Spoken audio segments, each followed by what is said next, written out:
Salut, c'est Sophie de funandenglish.com et aujourd'hui je vais faire un article de blog un petit peu différent, c'est-à-dire je vais faire une vidéo au lieu d'un article écrit pour changer un petit peu. Comme ça, vous pouvez m'entendre, me voir comment je suis, entendre mon petit accent anglais qui vous dérange pas trop, j'espère. C'est pas trop Jane Birkin, j'espère. Donc voilà, aujourd'hui, je veux répondre à la question: à quoi ça sert l'anglais pour votre enfant? Voilà, c'est une question que beaucoup de mes amis français me posent et du coup, je veux répondre à cette question aujourd'hui parce que c'est très important. Donc, pour répondre à cette question, je vais partager un petit peu mon expérience avec vous ainsi que l'expérience de mon mari français. Voilà. Donc moi, j'ai fait un diplôme en français et espagnol en Angleterre. Et après, je suis allée habiter en France en 98. Voilà. Donc, je suis anglaise, d'origine anglaise. Et à cette époque-là, donc, je parlais français. Et bon, je suis devenue plus bilingue par la suite, si on peut le dire. Mais voilà, à l'époque, là, je trouvais que je parlais bien français. Donc, en 98, j'ai pris un travail dans une société française en tant qu'assistante de direction trilingue. Donc, anglais, français, espagnol. Maintenant que je suis plus trilingue, malheureusement, j'ai oublié mon espagnol, mais j'ai toujours le français. Donc, voilà. Donc, cette société française travaillait en France avec les Français, mais on était obligé d'être bilingue dans cette société parce que de temps en temps, on avait des clients anglais ou d'autres pays. Donc, déjà en 98, c'était important de parler l'anglais. Et je faisais le recrutement pour chercher des personnes bilingues pour travailler avec nous dans la société. Donc, déjà en 98, plus ou moins avant l'Internet, avant les emails ou avant que ça soit courant. Donc, vous imaginez maintenant, 2015, l'importance d'anglais. Voilà. Par la suite, je faisais prof d'anglais. Donc, j'allais dans les sociétés françaises et je donnais des cours d'anglais. Donc, je donnais des cours d'anglais à des gens de tous les niveaux, donc débutants jusqu'à plus ou moins bilingues, et à toutes les personnes. Donc, secrétaire, ingénieur, PDG. Donc, vraiment à tout le monde. Et en même temps, je donnais des cours d'anglais aux enfants. Donc, je voyais bien la différence. Alors, je peux vous dire que les adultes avaient énormément du mal avec le français parce que c'est très difficile d'apprendre des choses quand on est adulte, surtout les langues.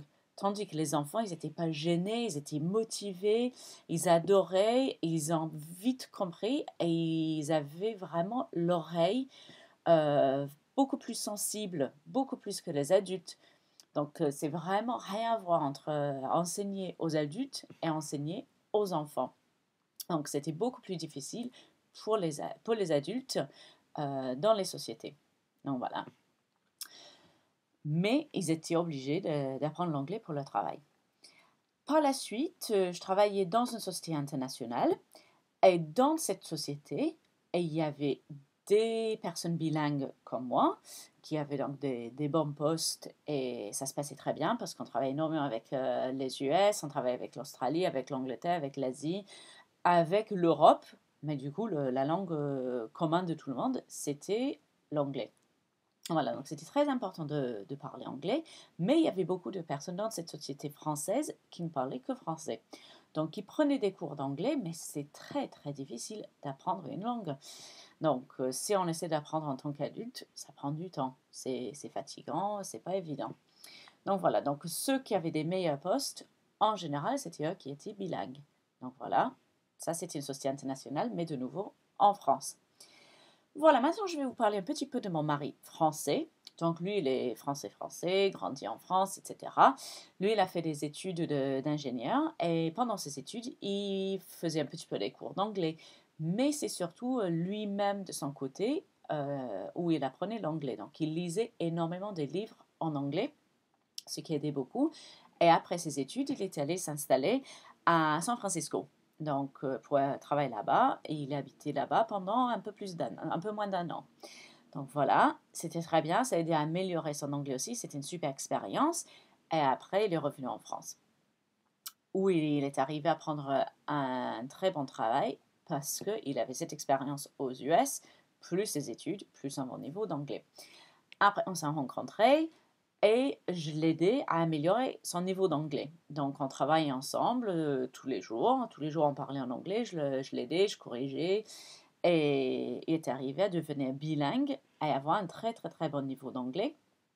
Et ça a beaucoup aidé dans sa carrière aussi. Mais arrivé un moment, les possibilités de carrière étaient un peu limitées en France et on a décidé de déménager en Angleterre, notamment à Londres, pour avoir plus de possibilités de carrière et voir ce qui était possible pour nous à Londres. Voilà, donc on a déménagé tous les deux et lui, il a triplé son salaire tout de suite. Donc, un travail pas tout à fait exact, mais pas vraiment différent non plus. Il a triplé son salaire et en plus, il a trouvé ce boulot au bout de 2 semaines de recherche. Donc, il faut savoir qu'en Angleterre, le marché est très fluide. Il faut savoir que c'est très facile d'embaucher les gens. Du coup, c'est rien à voir avec la France. Et à Londres, les salaires sont bien plus élevés aussi. Le coût de la vie aussi. Mais en général, nous, on a trouvé que notre train de vie était nettement mieux avec le salaire en Angleterre et les coûts d'Angleterre qu'en France. Voilà. Donc maintenant, je vais parler un petit peu des opportunités pour votre enfant. Donc, il y a des opportunités en France et il y a des sociétés en France, françaises ou internationales ou américaines, où on peut avoir des très bons postes. Mais 9 fois sur 10, le poste va être mieux payé, plus d'opportunités, plus d'évolution si vous parlez un bon niveau d'anglais. Donc, ce n'est pas plus compliqué que ça. En général, les postes s'ouvrent plus facilement à ceux qui sont bilingues ou qui parlent l'anglais couramment. Donc ça, c'est déjà en France. Puis, vous avez d'autres possibilités. Donc, j'ai parlé un petit peu d'Angleterre. Donc là, en Angleterre, surtout à Londres, il y a énormément de possibilités. Il y a énormément d'embauches, il y a des salaires très élevés et c'est beaucoup plus facile de se faire embaucher. En plus, il y a de plus en plus de Français qui se trouvent en Angleterre. Là, aujourd'hui, il y a 240 000 Français qui vivent à Londres. C'est quand même énorme. Et je crois bien que c'est la 5e ville de France. Donc, vraiment, c'est une possibilité vraiment ouverte pour tout le monde. Sachant aussi que pour l'Angleterre, ça fait partie de l'Union européenne, donc on peut y habiter, y travailler sans problème. Bon, c'est pas la même monnaie, mais il n'y a pas de problème de visa, de permis et ainsi de suite. Vous pouvez prendre votre billet d'avion, prendre votre valise et aller vous installer tout de suite. Donc là, c'est vraiment un avantage. Et notamment, en France maintenant, il y a 51% des 25 à 35 ans qui disent qu'ils quitteraient la France s'ils le pouvaient. C'est énorme. Donc, il faut savoir, si on a un niveau d'anglais qui permet, les portes sont vraiment ouvertes. Donc, les portes d'Angleterre sont ouvertes très facilement, mais même, vous pouvez aller un peu partout dans le monde, travailler aux US, en Australie, en Asie, Nouvelle-Zélande, Afrique du Sud. Et il y a beaucoup, beaucoup de possibilités. Bon, il y a les visas, etc. dans ces pays, mais ce n'est pas impossible si vous avez le niveau d'anglais. Donc voilà, ça ouvre les portes. Maintenant, pour vous donner une idée de comment ça se passe en Angleterre, pour comparer un petit peu avec la France. Et je ne veux pas casser la France. J'adore la France. J'ai habité pendant 12 ans. Mais je trouve que c'est un petit peu plus limité que dans d'autres pays, notamment Angleterre. Donc, pour vous donner une idée, comme moi, je suis arrivée en Angleterre après mes 12 ans en France, j'étais embauchée très rapidement entre le premier rendez-vous avec l'agence de recrutement et le premier jour de travail. Alors, je vous explique. J'étais contactée un jeudi par une agence de recrutement qui avait vu mon CV en ligne et qui voulait savoir s'il pouvait envoyer mon CV à une société qui est recrutée. J'avais dit oui, bien sûr. Le lendemain, le vendredi, j'ai reçu un appel disant voilà, est-ce que vous pouvez venir lundi pour un entretien? Je suis allée lundi, j'ai rencontré un directeur de la société, ça s'est très bien passé. Après, j'ai un deuxième entretien le jeudi. Donc, une semaine pile poil après le premier appel avec l'agence de recrutement, cette fois-ci avec un autre directeur et une personne avec qui je travaillerais si j'étais embauchée.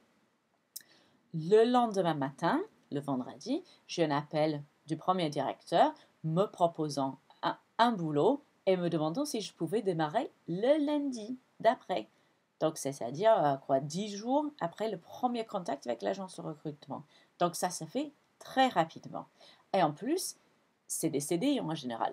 Donc, c'est solide et tout. C'est vrai que cette fluidité de travail fait qu'aussi c'est plus facile de virer des gens, mais en général, on trouve très facilement un travail derrière. Donc, c'est une souplesse du monde de travail. Un autre exemple. Donc, en Angleterre, on regarde nettement moins les études, on regarde moins le diplôme. Ce qui intéresse, c'est tes capacités maintenant. Vous êtes capable de faire quoi là en ce moment? C'est quoi le dernier travail que vous avez fait? Donc voilà, ça c'est plus important que ce que vous avez étudié il y a 5 ans ou 10 ans. Voilà. Donc pour vous donner une idée, j'ai un ami serveur, donc qui servait dans un pub, et lui, il est devenu assistant pédagogique dans une école primaire. Donc, il aide l'institut pendant la classe, pendant le cours avec les enfants. Donc, voilà. Un jour, il était serveur dans un pub et le lendemain, il est assistant pédagogique dans une école. Alors, c'est pas ouvert à tout le monde quand même. Il faut avoir un certain niveau d'études. Il faut avoir donc GCSE. Donc, c'est les examens qu'on passe à 16 ans en maths et anglais. Il faut avoir quand même le bac. Donc, avoir un certain niveau quand même d'études, mais c'est possible quand même de passer à être serveur un jour et assistant pédagogique le lendemain. Un autre exemple, j'ai un autre ami qui avait seulement le bac, rien de plus, pas d'études supérieures, pas d'université, rien comme ça. Et lui, il est allé travailler dans une banque d'investissement dans la City, donc le quartier financier à Londres. Et lui, il était haut placé dans les ressources humaines. Donc, il avait le bac normal, rien d'exceptionnel, pas d'études supplémentaires, et après, il est arrivé quand même à intégrer une banque d'investissement dans le quartier financier. Donc, je dis pas tout ça pour dire que la France est mauvaise, l'Angleterre c'est génial, c'est pas du tout ça. Moi, j'ai eu des très bons postes en France que j'ai beaucoup aimés, mais je suis bilingue. Mais pour vous dire que vous avez quand même plus de possibilités dans la vie, plus de portes qui s'ouvrent si vous parlez l'anglais couramment.